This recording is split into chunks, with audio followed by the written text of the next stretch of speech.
ഒരു കഥ പറയാം. ഞാൻ പറയുന്ന പല കാര്യങ്ങളും നിങ്ങൾക്ക് അവിശ്വസനീയമായി തോന്നാം. വർഷങ്ങൾക്ക് മുമ്പ് നമ്മുടെ കാടുകളിൽ ചന്ദനം നിറഞ്ഞു നിന്നിരുന്നു. അന്ന് കേരളത്തിൻ്റെ പല ഭാഗങ്ങളിൽ നിന്ന് നിരവധി ആളുകൾ മേസ്ത്രിമാരുടെ നേതൃത്വത്തിൽ ചന്ദനം വെട്ടാൻ കാട് കയറി. കേരള, കർണാടക, തമിഴ്നാട് വനമേഖലയിലെ ചന്ദനമരങ്ങൾ വ്യാപകമായി മുറിച്ചു മാറ്റപ്പെട്ടു. കിലോമീറ്ററുകൾ താണ്ടി തലച്ചുമടായി ചന്ദനമരങ്ങൾ സുൽത്താൻ ബത്തേരിയിലെത്തി. കർണാടക വനമേഖലയിലെത്തിയ ചന്ദനവേട്ട സംഘങ്ങളെ വീരപ്പൻ സഹായിച്ചു. അവർ ദിവസങ്ങളോളം വീരപ്പൻ്റെ കൂടെ താമസിച്ചു, പദ്ധതികൾ ആസൂത്രണം ചെയ്തു. സുൽത്താൻ ബത്തേരി അന്ന് ചന്ദനവേട്ടക്കാരുടെ കേന്ദ്രമായിരുന്നു. രാജ്യത്തിൻ്റെ പല ഭാഗങ്ങളിൽ നിന്ന് ചന്ദനം തേടിയ ആളുകളെത്തി. പണം കുമിഞ്ഞുകൂടിയ നാളുകൾ. ചന്ദന ഫാക്ടറികളിലേക്ക് നൂറുകണക്കിന് കിലോമീറ്റർ തലച്ചുമടായി നിരവധി ചന്ദനത്തടികളെത്തി. സമാന്തരമായി കാടുകൾ ഏക്കർ കണക്കിന് കൃഷി ചെയ്തിരുന്ന കഞ്ചാവും നാട്ടിലൊഴുകാൻ തുടങ്ങി. ചന്ദനത്തടി തലയിലും കഞ്ചാവ് സഞ്ചി തോളിലുമായി സംഘങ്ങൾ കാടിറങ്ങി. വീരപ്പൻ ഈ സംഘങ്ങളെ കൂടെ നിർത്തി. ആനവേട്ടയിൽ ശ്രദ്ധ കേന്ദ്രീകരിച്ച വീരപ്പന് ഈ സംഘങ്ങൾ ബലമായി. കാടിൻ്റെ താളമറിയുന്ന മേസ്ത്രിമാരെ ചേർത്ത് നിർത്തിയ വീരപ്പൻ തൻ്റെ നീക്കങ്ങൾക്ക് വേഗത കൂട്ടി. അധികാരികൾ വെള്ളം കുടിച്ച നാളുകൾ. കാട്ടിൽ ഒരു അധോലോകം തന്നെ ഉണ്ടായി. ഇത് പുരുഷോത്തമൻ. അന്ന് ചന്ദനം വെട്ടാൻ കാട് കയറിയ സംഘങ്ങളുടെ പ്രധാന മേസ്ത്രി. പിന്നീട് വീരപ്പൻ്റെ സഹായിയായി മാറി. പുരുഷോത്തമൻ വെളിപ്പെടുത്തുകയാണ് ആ കാലത്തെ അനുഭവങ്ങൾ. കേൾക്കുന്ന നമുക്ക് പലതും അവിശ്വസനീയമാകാം. എന്നാൽ പുരുഷോത്തമൻ അനുഭവങ്ങളിലൂടെയാണ് സംസാരിക്കുന്നത്. വയനാട് സുൽത്താൻ ബത്തേരി സ്വദേശിയാണ് പുരുഷോത്തമൻ എന്ന പുരുഷേട്ടൻ. പുരുഷേട്ടൻ ഈ ഒരു 70 വയസ്സായിട്ട് ഉണ്ടാവും ഏകദേശം. ഈ 70 വയസ്സിന്റെ ഇടയ്ക്ക് പുരുഷോട്ടൻ ചെയ്ത ജോലികൾ എന്തൊക്കെയാണ്? ജോലിയിൽ പല കൂലിപ്പണികൾ എടുത്തിട്ടുണ്ട്. അത് കഴിഞ്ഞിട്ട് പിന്നെ മീൻ പിടിക്കാൻ പോയിട്ടുണ്ട്. ഓരോ ആൾക്കാരുടെ കൂട്ടത്തിൽ ഇവിടെ കല്ലൂരും ബത്തേരിയുള്ള ആൾക്കാർ മീൻ പിടിക്കാനും തോട്ട പട്ടിക്കാനും ഒക്കെ പോകും. ഈ ഗ്രാമ്പൂർ പുഴ എന്ന് പറഞ്ഞ പുഴയുണ്ട്, കർണാടകത്തിൻ്റെ കേരളത്തിൻ്റെ അതിര. അവിടെയാണ് മീൻ പിടിക്കാൻ ആദ്യം പോയിക്കൊണ്ടിരുന്നത്. അങ്ങനെ മീൻ പിടിക്കും, അതിൽ ഇറച്ചി കിട്ടും. മീൻ പിടിക്കാൻ പോകുന്ന ആൾക്കാരുടെ കയ്യിലൊക്കെ തോക്കുണ്ടാവും. ആ തോക്ക് കൊണ്ട് ഇറച്ചി വെടി വെക്കും. മീനൊക്കെ നഞ്ച് കലക്കിയിട്ട് പുഴയ്ക്ക് കുറുക ഈ പാലം പോലെ ഇടും. എന്നിട്ട് നഞ്ച് കലക്കുമ്പോൾ വലിയ വലിയ മീനൊക്കെ ഇതിൻ്റെ മുകളിലേക്ക് വന്ന് വീഴും. അങ്ങനെ അത് ഒക്കെ എടുത്തുകൊണ്ട് വരും. അതൊക്കെ കെട്ടി വരുന്ന വഴിക്ക് പോത്താണെങ്കിൽ പോത്ത്, മാനാണെങ്കിൽ മാനെ അടിച്ച് അതൊക്കെ ഒരു രാത്രി കൊണ്ട് തന്നെ ഉണക്കും. ഈ പന്തലിട്ട് ഇറച്ചിയൊക്കെ ഉണക്കുന്നത്. അത് കഴിഞ്ഞ് നേരം പരാപരാ വെളുക്കുമ്പോഴത്തേക്കും ഇറച്ചി മീനും ഒക്കെ എടുത്തിട്ട് അവിടുന്ന് കേരളത്തിലേക്ക് പോരും. കേരളത്തിലേക്ക് പോന്നു. അങ്ങനെയാണ് ഈ ചന്ദനക്കാരെയൊക്കെ നമ്മൾ പരിചയപ്പെടുന്നത്. എത്ര വയസ്സിലാ അപ്പൊ ഈ ചന്ദനത്തിന്റെ? ഞാനൊരു 20 വയസ്സിൽ ചന്ദനത്തിന്. എങ്ങനെ ആദ്യം ഇവരെ പരിചയപ്പെടുന്നു? എങ്ങനെയാണ് ആ ഒരു സംഭവം? ഇവിടെ കല്ലുമുക്കുന്നും ബത്തേരിയിൽ നിന്നും ഒക്കെ ആൾക്കാർ ചന്ദനത്തിന് പോകാൻ വേണ്ടി ഈ ഇടുക്കി ഭാഗത്തു നിന്നൊക്കെ മേസ്ത്രിമാർ വന്നിട്ടുണ്ട്. കട്ടപ്പന, തെക്കേമല ആ ഭാഗത്തു നിന്നൊക്കെ ആൾക്കാർ വരും. അവരെയൊക്കെ കൂട്ടിക്കൊണ്ട് പണിയന്മാരും നായക്കന്മാരെയാണ് കാട്ടിലേക്ക് ചന്ദനത്തിനായിട്ട് പോകുന്നത്. അങ്ങനെ അവരുടെ കൂട്ടത്തിൽ നാം ചെറുപ്പക്കാരനല്ലേ, ഇങ്ങനെ കണ്ടപ്പോൾ എന്നോട് പറഞ്ഞു കാട്ടിലേക്ക് വരുന്നുണ്ട്, ചന്ദനത്തിന് പോരാനെന്ന് പറഞ്ഞു. അങ്ങനെ അവരുടെ കൂട്ടത്തിൽ ചന്ദനത്തിന് പോയി. കാലിപ്പാറ എന്ന് പറയുന്ന സ്ഥലത്ത്, ഇടയാല്, കുറിഞ്ഞിമംഗലം ആ ഭാഗത്തൊക്കെ ഇഷ്ടംപോലെ ചന്ദനാണ്. ഓറഞ്ച് അങ്ങ് കഴിഞ്ഞ് രാവിലെ പോയിട്ടുണ്ടെങ്കിൽ പൊതിച്ചോറ് കെട്ടിക്കൊണ്ട് പോയാൽ വൈകുന്നേരം ചന്ദനം കൊണ്ട് വരാൻ പാകത്തിനുള്ള ചന്ദനം ഉണ്ടായിരുന്നു. ആ ചന്ദനമൊക്കെയാണ് ഇവിടെ പുറത്തുള്ള ആൾക്കാരാണ് വന്നിട്ട് 10,000 10,000 ആൾക്കാർ ഒരേ സമയത്ത് ഇവിടെ ബത്തേരിയിൽ റൂമെടുത്ത ലോഡ്ജിലൊക്കെ. അന്നും എൻ്റെ ചെറുപ്പകാലത്ത് ലോഡ്ജൊക്കെ കുറവായിരുന്നു. പിന്നെ ആൾക്കാരിങ്ങനെ വരാൻ തുടങ്ങി ചന്ദനപ്പണിക്ക് വേണ്ടിയിട്ട്. അങ്ങനെ ചന്ദനപ്പണി എടുക്കാൻ വേണ്ടി വന്നു. കുറേ കഴിഞ്ഞപ്പോഴാണ് ഈ പോർച്ചുമാരൊക്കെ ഇത് അറിയുന്നത്. ചന്ദനം ഇവിടുന്ന് പോണുണ്ടെന്ന്.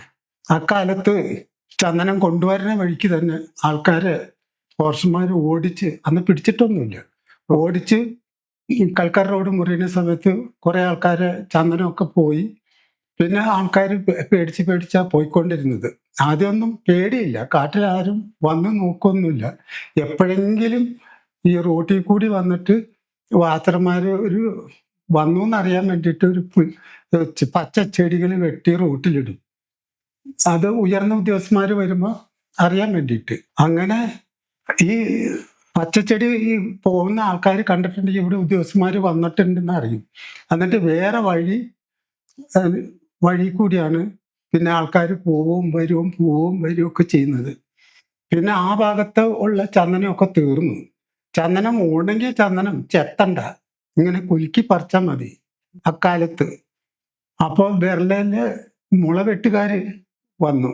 അവിടെ ബാബു സാബർ എന്ന് പറഞ്ഞ ഒരു മുസ്ലിം അവിടെ തോട്ടം എടുത്ത് ഈ മുള വെട്ടിക്കാൻ ഫോറസ്റ്റുകാരോട് അവർ അബ്ബ് എടുക്കുന്നതാണ്.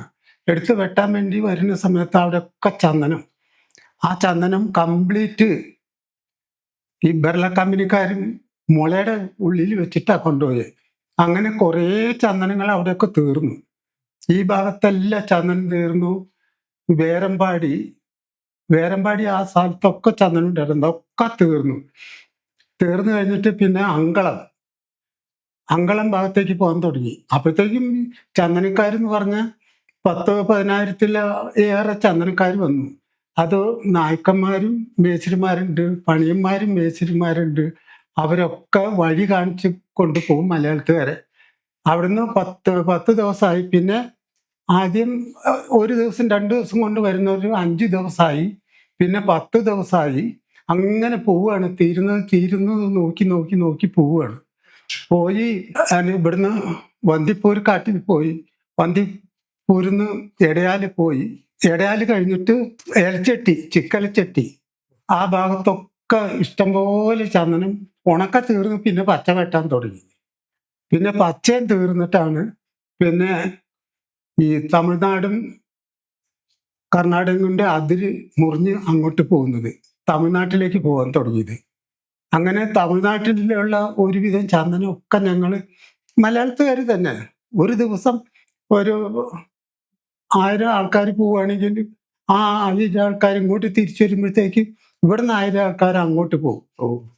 അങ്ങനെയാണ് ചന്ദനം ഫുള്ളായിട്ട് തീരുന്നത്. അതും കഴിഞ്ഞ് അപ്പൊ മായാർ എന്ന് പറഞ്ഞൊരു സ്ഥലം കിട്ടും. അവിടെ കാലി നോക്കാൻ വരുന്ന ആൾക്കാർ പറയും, മേച്ചിരി ഈ കുന്ന് കയറിയാൽ ഇവിടെ കടന്നു അപ്പുറത്ത് പോയാൽ ഇഷ്ടം പോലെ ചന്ദനാണ്. അപ്പോൾ മസനക്കുടി, മായാർ, ശിങ്കാർ ആ ഭാഗത്തേക്കൊക്കെ ആൾക്കാരങ്ങ് പോയി. ഒരു മേച്ചിരിമാർ ഇങ്ങോട്ട് ഇറങ്ങിക്കഴിഞ്ഞാൽ പിന്നെ വേറെ ഒരു മേച്ചിരിമാരോട് ചോദിക്കുക എവിടുന്നാണ് നിങ്ങൾ വെട്ടിയത്. അപ്പൊ പറയും ഞങ്ങൾ ശിങ്കാരത്ത് വെട്ടി, മസനക്കുടിയിൽ നിന്ന് വെട്ടി എന്ന് പറയും. അങ്ങോട്ട് ചെല്ലുമ്പോൾ ചെത്താത്ത കാതുള്ള മരങ്ങളാണ് കംപ്ലീറ്റ്. അത് തീർന്നു കഴിഞ്ഞപ്പോൾ പിന്നെ പച്ച വെട്ടാൻ തുടങ്ങിയപ്പോഴാണ് ഫോറസ്റ്റുമാർക്കൊക്കെ അവിടെ മനസ്സിലായത്. പിന്നെ വെടിവെപ്പുണ്ടായി. അവിടെ ഒരു കനാലുണ്ട്, മായാർ പവർ ഹൗസ്. ആ പവർ ഹൗസിലേക്ക് വെള്ളം വരുന്ന ഒരു കനാലുണ്ട്. അത് ആനയ്ക്ക് അങ്ങോട്ടും ഇങ്ങോട്ടും കടന്നു വരാനുള്ള വഴിയാണ്. ആ വഴി കൂടിയാണ് ഈ ആൾക്കാർ ചന്ദനത്തിന് അങ്ങോട്ട് പോകും ഇങ്ങോട്ട് വരും. അപ്പൊ ഇവർക്ക് മനസ്സിലായി, ഉദ്യോഗസ്ഥന്മാർക്ക് ഇവിടെ ഇങ്ങനെ ചന്ദനം പോകണ്ടല്ലോ എന്ന് പറഞ്ഞ് അവിടെ കാവിലിരുന്ന് രാത്രി രാത്രിക്ക് നല്ല നിലാവുള്ള സമയത്ത് ഇരുട്ടത്തോളം ടോർച്ച് അടിച്ചിട്ട് വരും. അങ്ങനെ വരുന്ന സമയത്ത് 2-3 സ്ഥലത്ത് നിന്ന് വെടിവെച്ചതിൽ കുറച്ച് ആൾക്കാരൊക്കെ മരിച്ചു. വഴി അറിയാവുന്ന ആൾക്കാരൊക്കെ ഓടി രക്ഷപ്പെട്ട് മായാർ പുഴയും കടന്ന് തിരിച്ചു വരും. അറിയാത്ത ആൾക്കാരൊക്കെ വഴി തെറ്റി ടൗണിലൊക്കെ ഫോറസ്റ്റുമാർ പിടിക്കും.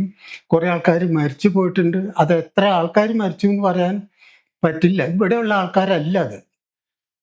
ഒറ്റയ്ക്ക് പല സ്ഥലത്തുനിന്നും, തിരുവനന്തപുരത്ത് നിന്ന് വരുന്ന ആൾക്കാരുണ്ട്, പിന്നെ ഇവിടെ പാലക്കാട് നിന്ന് വരുന്ന ആൾക്കാരുണ്ട്, കൊച്ചി എന്ന് പറഞ്ഞാൽ ചാലക്കുടിയിൽ നിന്ന് ഒക്കെ ആൾക്കാർ ചന്ദനത്തിനായിട്ട് വന്നിട്ടുണ്ട്.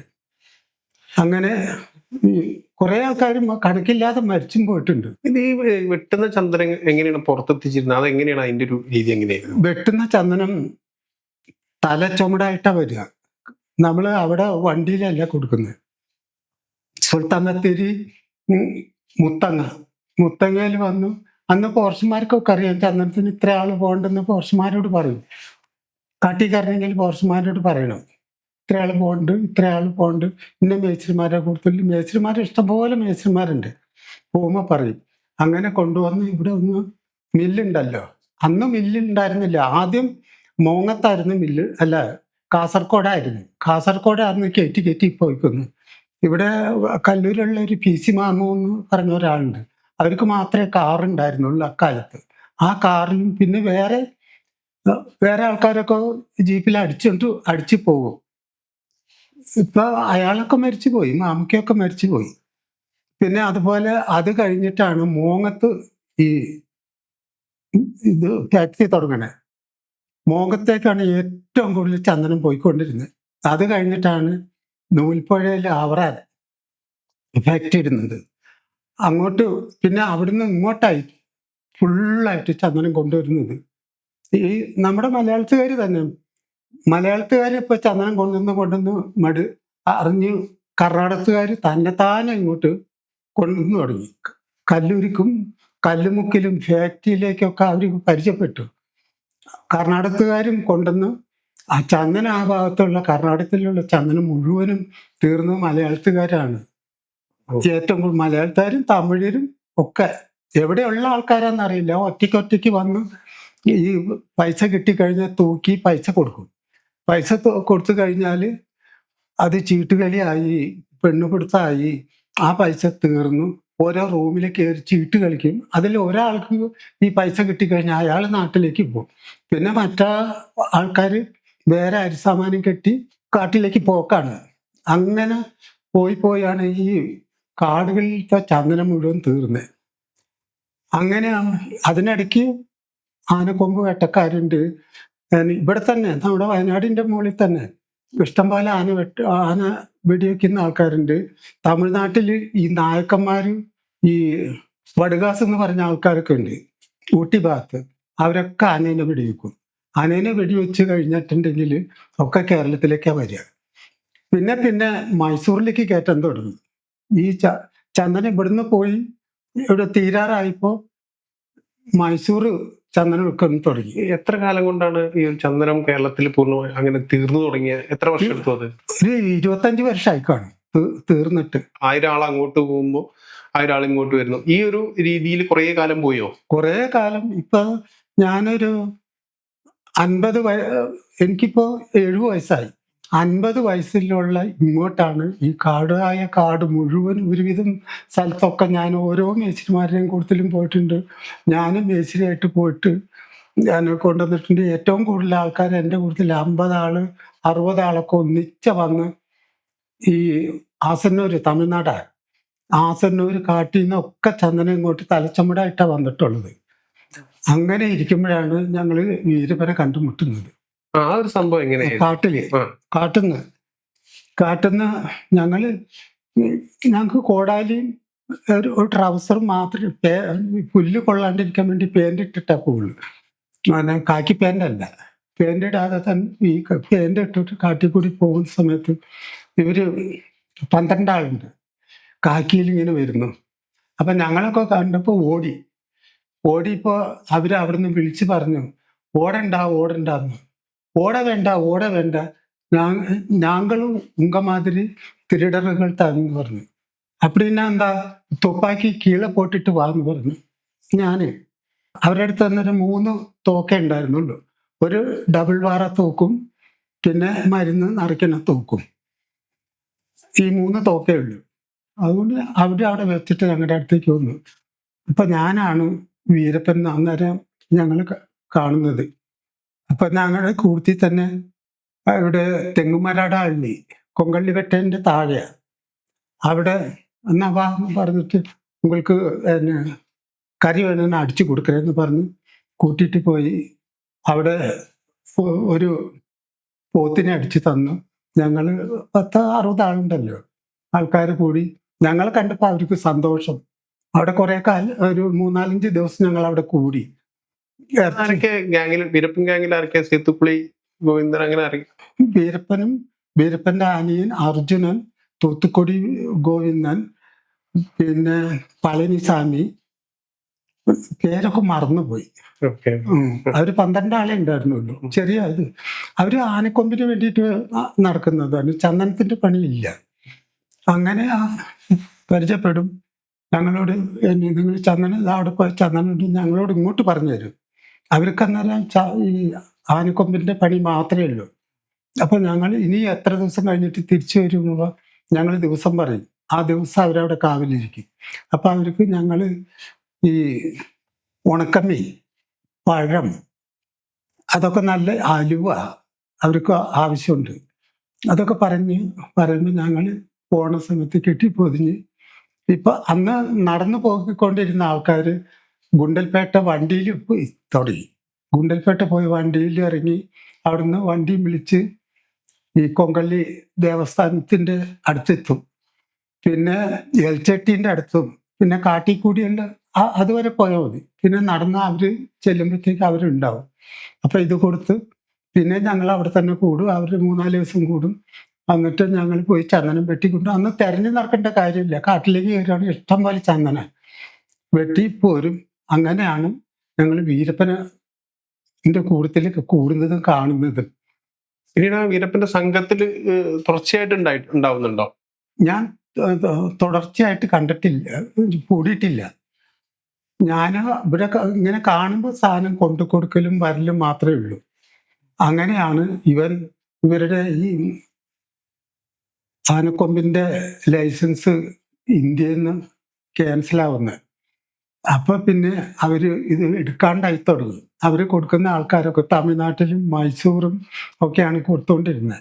അത് എടുക്കാണ്ടായി തുടങ്ങിയ സമയത്ത് പിന്നെ ഇവര് ചന്ദനത്തിന്റെ പണി തുടങ്ങി. അത് ഈ ഭാഗത്തേക്കൊന്നും ചന്ദനത്തിന് അവര് വന്നിട്ടില്ല. അവര് ആസന്നൂര്, സത്യമംഗലം ആ ഭാഗത്ത് അങ്ങോട്ട് ചന്ദനം മുറിച്ചിട്ടുള്ളൂ. ചന്ദനത്തിന്റെ പേര് മുഴുവൻ ചന്ദന വീരപ്പൻ, വീരപ്പൻ എന്ന് പറഞ്ഞാൽ കേരളക്കാരും കർണാടകത്തുകാരും എല്ലാം കൂടിയിട്ട് ചന്ദനം മുഴുവൻ വയനാട്ടിലേക്കാണ് വന്നത്. വയനാട്ടിൽ നിന്ന് പല ഫോറിൻ രാജ്യങ്ങളിലേക്കാണ് കയറിപ്പോണത്. നല്ല നല്ല സൈസ് സാധനങ്ങളൊക്കെ ആയിട്ട് കുറ്റിമേരൊക്കെ ആണെങ്കിൽ ഈ ഫാക്ടറികളിൽ കൊടുക്കും. ഇവിടെ അവറാഞ്ചാട്ടിൻ്റെ ഫാക്ടറി വന്നതിന് ശേഷം കല്ലൂർ ഒരു ഫാക്ടറി ഉണ്ട്, ചന്ദന ഫാക്ടറി വന്നു. അത് കഴിഞ്ഞിട്ട് മീനങ്ങാടി മൈലമ്പാടിയിലൊരു ഫാക്ടറി, പിന്നെ മാനന്തവാടി ഒരു ഫാക്ടറി. അങ്ങോട്ടൊക്കെ ചന്ദനം ഇവിടുന്ന് തന്നെ ചന്ദനം വന്നുകൊണ്ടിരുന്നത്. അവർ കുറച്ച് ഈ ഫാക്ടറിക്കാർ ലേലം വിളിച്ചെടുക്കുന്ന ചന്ദനത്തിനൊന്നും കാതലുണ്ടാവില്ല. ഈ കാതലില്ലാത്ത മരങ്ങൾ കൊണ്ടുവന്ന് അവിടെ വെക്കും. ഉദ്യോഗസ്ഥന്മാർ വന്ന ഈ തൂക്കിയെടുത്ത ഇതാണ് ഞങ്ങൾ ലേലത്തിനെടുത്ത് എന്ന് പറയും. ബാക്കി കള്ളക്കടത്ത് സാധനം ഒക്കെ വാറ്റി പൈസയാക്കി അവർ വിട്ടു. ഈ ചന്ദനക്കാരിങ്ങനെ കഷ്ടപ്പെട്ട് ഈ ചോന്നുകൊണ്ട് വന്ന ആൾക്കാർക്ക് ഒന്നുമില്ല, ഇപ്പോഴും ഇല്ല. ഇവര് ഇത് എടുത്തുകൊണ്ട് പോയ ആൾക്കാർക്ക് മാത്രമേ പൈസയുള്ളൂ. അത് കഴിഞ്ഞിട്ടാണ് പിന്നെ വീരപ്പൻ ഇത് തുടങ്ങിയത്. വീരപ്പൻ വയനാട്ടിലേക്കൊന്നും ചന്ദനം കൊണ്ടുവന്നിട്ടില്ല. ചന്ദനം കൊണ്ടുപോയത് മൈസൂർ കൊണ്ടുപോകും. മൈസൂരിൽ നിന്ന് അവര് ലോറികളിലാണ് 3 ലോറി 4 ലോറി ചന്ദനം ഒന്നിച്ച കല്ലള്ളി എന്ന് പറഞ്ഞ സ്ഥലത്ത്, ബാംഗ്ലൂരിൽ നിന്ന് 10-20 കിലോമീറ്റർ അപ്പുറം കല്ലള്ളി. അവിടെ ഏത് സാധനം കൊണ്ടുവന്നാലും ആ അള്ളി കൊണ്ടുവന്നാലും ഉദ്യോഗസ്ഥന്മാർ ആ അള്ളിയിലേക്കേ പോരില്ല. അതുപോലത്തെ വില്ലന്മാരാന്ന് പറഞ്ഞു അവിടെയാണ് ഈ ആനക്കൊമ്പും അന്ന് വീരപ്പൻ കൊടുത്തുകൊണ്ടിരുന്നത്. തമിഴ്നാട്ടിലും കൊടുത്തുകൊണ്ടിരുന്നിട്ടുണ്ട്. കല്ലള്ളി എന്ന് പറയുന്ന സ്ഥലം എനിക്കറിയില്ല, ബാംഗ്ലൂരൊക്കെ ഞാൻ പോയിട്ടുണ്ട്. അവിടുന്ന് അങ്ങനെ ചന്ദനം ആനക്കൊമ്പും ഒക്കെ വീരപ്പൻ കിട്ടിയത് ഒക്കെ അങ്ങോട്ടോ കൊണ്ടുപോയിരിക്കുന്നത്. വയനാടിന്റെ മുകളിലേക്ക് വീരപ്പൻ കൊണ്ടുവന്നിട്ടില്ല. വീരപ്പൻ വെട്ടിവെച്ച ചന്ദനങ്ങൾ ലാട്ടിട്ടിട്ടുണ്ടായിരുന്നു. ആ ചന്ദനങ്ങൾ കംപ്ലീറ്റും ഈ ചന്ദനത്തിന് പോയ നമ്മുടെ മലയാളത്തുകാരും പിന്നെ അവിടെയുള്ള ആദിവാസികൾ പോലും ഇങ്ങോട്ട് കൊണ്ടുപോയി തരുന്നു. കടമ്പൂർ എന്ന് പറഞ്ഞാൽ ഇവിടുന്ന് 100-150 കിലോമീറ്റർ ഉണ്ടാവും. അവിടുന്ന് തലച്ചുമടായിട്ട് അവിടുത്തെ ആദിവാസികൾ ചന്ദനം ഇവിടെ ഈ വയനാടിന്റെ മുകളിൽ ഇവിടെ ഈ കല്ലൂര് ഫാക്ടറിയിലും നൂൽപ്പുഴ ഫാക്ടറിയിലും ഫുള്ള് ചന്ദനമാണ് ആ കാലത്ത് വന്നുകൊണ്ടിരുന്നത്. അത് ലാസ്റ്റ് ചന്ദന വീരപ്പൻ പറഞ്ഞു, കേരളത്തുകാർ മലയാളത്തുകാരാണ് ഏറ്റവും കൂടുതൽ ചന്ദനം ഫോറസ്റ്റിൽ നിന്ന് ഫുള്ളായിട്ട് വെട്ടി തീർത്തത്. അത് കഴിഞ്ഞിട്ട് അവിടെ ഫോറസ്റ്റിലൊക്കെ തീർന്നപ്പോൾ ഈ നമ്മുടെ കേരള ഫോറസ്റ്റിന്റെ സൈഡിലൊക്കെ ഒറ്റമരം 2 മരം ഒക്കെ ഉണ്ടാവും. അതൊക്കെ മുറിക്കാൻ തുടങ്ങി. അവരുടെ വാച്ചർമാരും മുറിച്ച് തുടങ്ങി. ഇപ്പൊ പൈസ കിട്ടുകയാണല്ലോ, പൈസ കിട്ടാൻ വേണ്ടിയിട്ട് അവിടുന്ന് വെട്ടി ഇങ്ങോട്ട് കൊണ്ടുവരും. അപ്പൊ ഫോറസ്റ്റുമാര് മരം പോയിന്ന് പറഞ്ഞാൽ രാവിലെ പോയിന്ന് പറഞ്ഞാൽ തെരച്ചിൽ തുടങ്ങും. തെരച്ചിൽ തുടങ്ങി കണ്ടില്ലെങ്കിൽ ഫാക്ടറിയിലേക്ക് വരും. ആ പോയ ചന്ദനം ഇവിടുന്ന് എടുക്കും. അങ്ങനെ കുറെ കാലം അങ്ങനെയാണ് ഈ സംഭവങ്ങൾ ഉണ്ടായിട്ടുള്ളത്. ഈ വീരപ്പനുമായിട്ട് ഡയറക്റ്റ് ചന്ദനത്തിന്റെ ഇത് നടത്തിയിട്ടുണ്ടോ? വീരപ്പൻ ഈ ചന്ദനം വെട്ടാൻ തുടങ്ങിയപ്പോ തൊട്ട് പുരുഷോട്ടന് കൂട്ടത്തിൽ സഹകരിച്ചിട്ടുണ്ടോ? സഹകരിച്ചിട്ടില്ല. ഞാൻ വെട്ടാനൊന്നും പോയിട്ടില്ല. അവരന്നും ഞങ്ങളോട് അവരുടെ കൂട്ടത്തിൽ കൂടിക്കോളാൻ പറഞ്ഞു. അവരുടെ കൂട്ടത്തിൽ കൂടിയിട്ട് നമ്മുടെ കൂട്ടത്തിൽ വന്ന ആൾക്കാരെ നമുക്ക് ഇവിടെ എത്തിക്കേണ്ട ചുമതല ബേസിക്കാണ്. അപ്പൊ ഞാൻ അവരായിട്ട് സഹകരിക്കുക. അവർ പൈസ ഇല്ലെങ്കിൽ നമുക്ക് ആ ഒരു സാമാനമൊക്കെ തീർന്നു പോയാൽ, ഇവിടുന്ന് കൊണ്ടുപോകുന്ന ഒരു സാമാനം തീർന്നു പോയാൽ പൈസയൊക്കെ തന്നിട്ടുണ്ട്. വീരപ്പൻ ഞങ്ങളെ സഹായിച്ചിട്ടൊക്കെ ഉണ്ട്.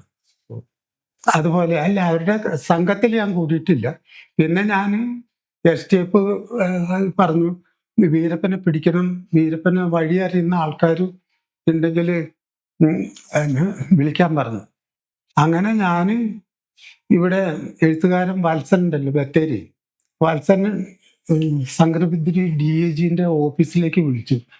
ഇങ്ങനെ കാട്ടിൻ്റെ വഴി അറിയാവുന്ന ഒരാളുണ്ട് എന്ന് പറഞ്ഞ് വിളിച്ചിപ്പോൾ ഒരു 7 വണ്ടി പോലീസാണ് വന്നു. ടാക്സ് ഫോഴ്സിൻ്റെ ആൾക്കാർ ബത്തേരിയിൽ വന്നു എന്നെ കൂട്ടിക്കൊണ്ടുപോയി.